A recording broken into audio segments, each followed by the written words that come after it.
Hey, what's going on everyone at the Let's Academy? Jared Couture here, and in today's lesson we're going to be talking about power chords, alright? So this is like the basics of power chords. I'm just going to show you two shapes today that you can use for your power chords, alright? First off, what is a power chord, right?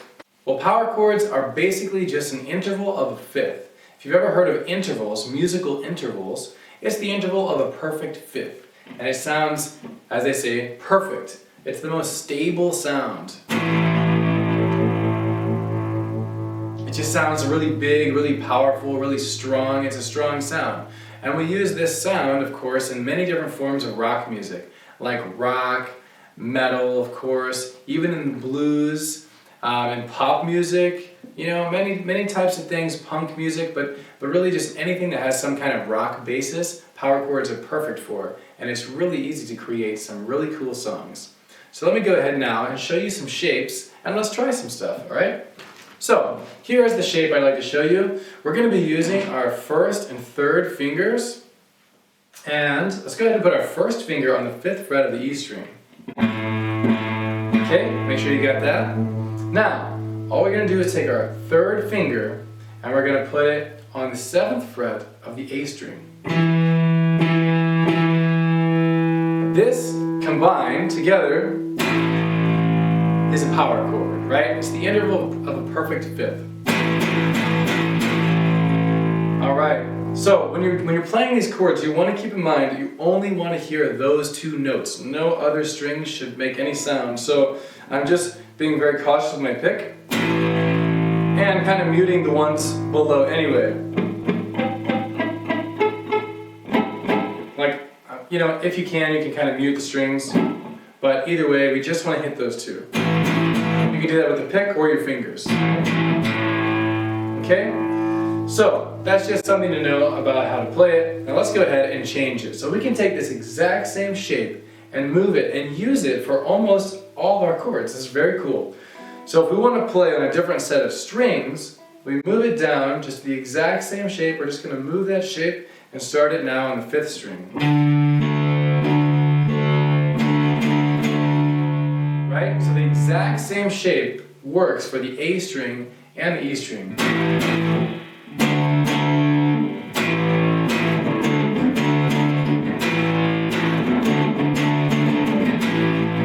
Okay?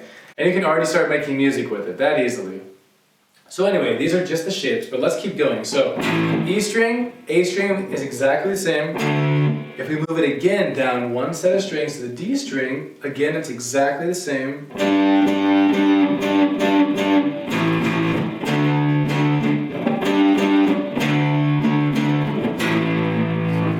And you can try to play this with me too, right? Just like jam with it.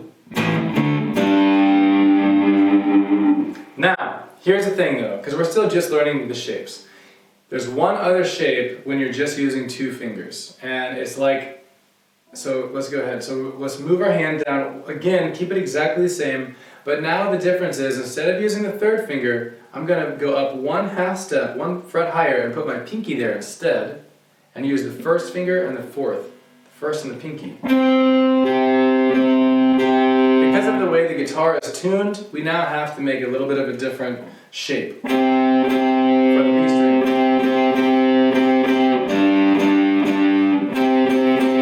Alright? So that is the only one that's special. Now if we move to the B string and start it, it's just like before. So just know this one is the only one that's different. Go ahead and try to just play through those like this.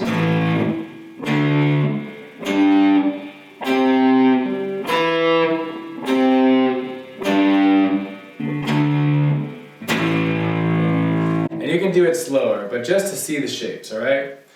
So, congratulations on learning the shapes. That's step 1. Now let's go ahead and try to play something, right? So, one thing to know is you could play these power chords just on one set of strings the whole time. Check this out.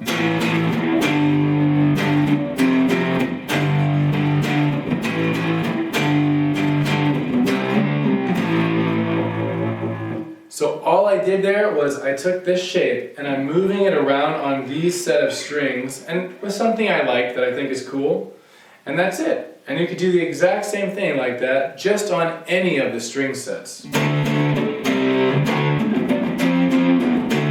Right?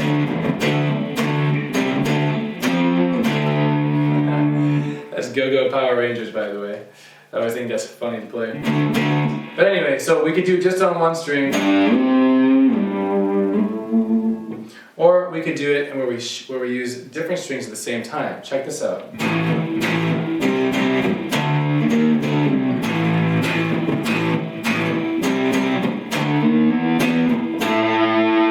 See, I ended up on the D string. I just used 3 different strings.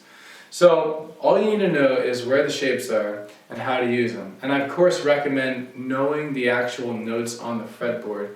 This is going to make playing power chords much easier if you just know, where the notes are. It's going to help in knowing what key you're in. But even if you don't know that stuff, it's okay, and you just need to know these shapes, and you can still play tons of cool music, right?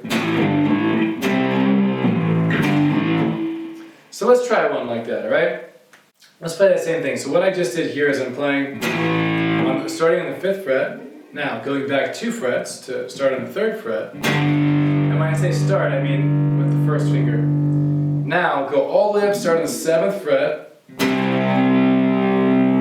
then back to the 5th fret. Now when you're switching these chords, you want to keep in mind to keep your fingers in the exact same position. Don't take your hand off the guitar. Just keep them there. So I'm holding down tight right now. I'm going to let up real gently, and then just slide that shape and keep them at the exact same distances. Once I get my fingers right over the top of where they need to be, I just press down again. See what I mean?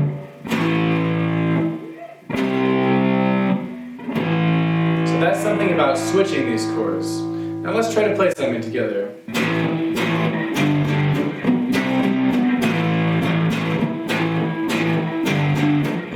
So play this with me, right? So from the 5th fret, 3rd fret, 7th, 5th.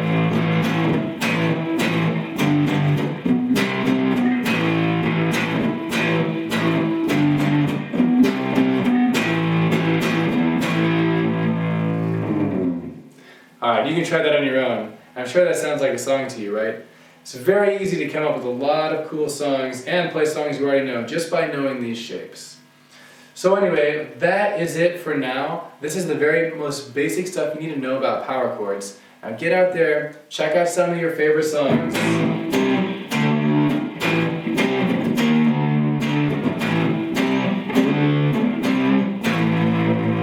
And put these power chords to good use, alright? Thanks so much for watching. I hope you learned a lot with these power chords. Also, like I said, if you want, just check out intervals, musical intervals. You'll know this is a 5th, and there's other intervals that also have very unique sounds. But either way, get these under your hands, and we'll see you in the next lesson, all right?